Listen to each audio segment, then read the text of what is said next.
नमस्कार, आदाब, खुशामदीद। मेरा नाम है पथिक और चलचित्र टॉक्स पर आप सभी का स्वागत है। 21 मार्च विश्व कविता दिवस। तो आज के इस ख़ास एपिसोड में हम कुंवर नारायण जी के लेखन से समझेंगे कविता और उसकी ज़रूरत क्या है। तो सबसे पहले कविता के बारे में एक कविता। कविता वक्तव्य नहीं गवाह है, कभी हमारे सामने, कभी हमसे पहले, कभी हमारे बाद।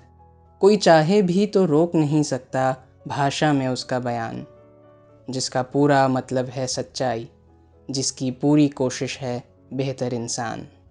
उसे कोई हड़बड़ी नहीं कि वो इश्तिहारों की तरह चिपके, जुलूसों की तरह निकले, नारों की तरह लगे और चुनावों की तरह जीते।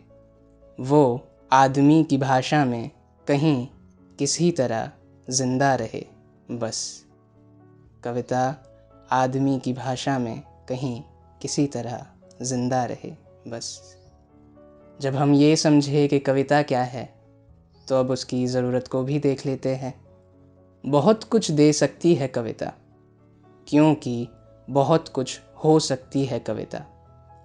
ज़िंदगी में अगर हम जगह दें उसे, जैसे फलों को जगह देते हैं पेड़, जैसे तारों को जगह देती है रात।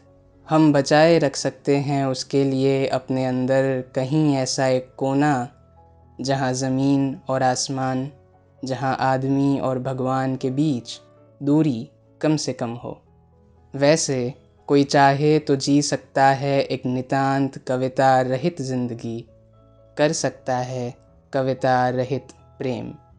कितनी प्यारी बात कही है आखिर में कि कविता के होने का कोई बोझ नहीं है। वो हमारे जीवन में साहजिक हो भी सकती है, और अगर नहीं भी है तो भी उसके ना होने की परेशानी आपको कभी महसूस नहीं होगी। तो उम्मीद है आज का ये एपिसोड आपको पसंद आया होगा, और कविता आपके लिए क्या मायने रखती है वो आप मुझे बता सकते हैं कमेंट्स सेक्शन में। आप सभी से फिर मुलाकात होगी ऐसी ही बातों के साथ। तब तक खुश रहे, आबाद रहे। शुक्रिया।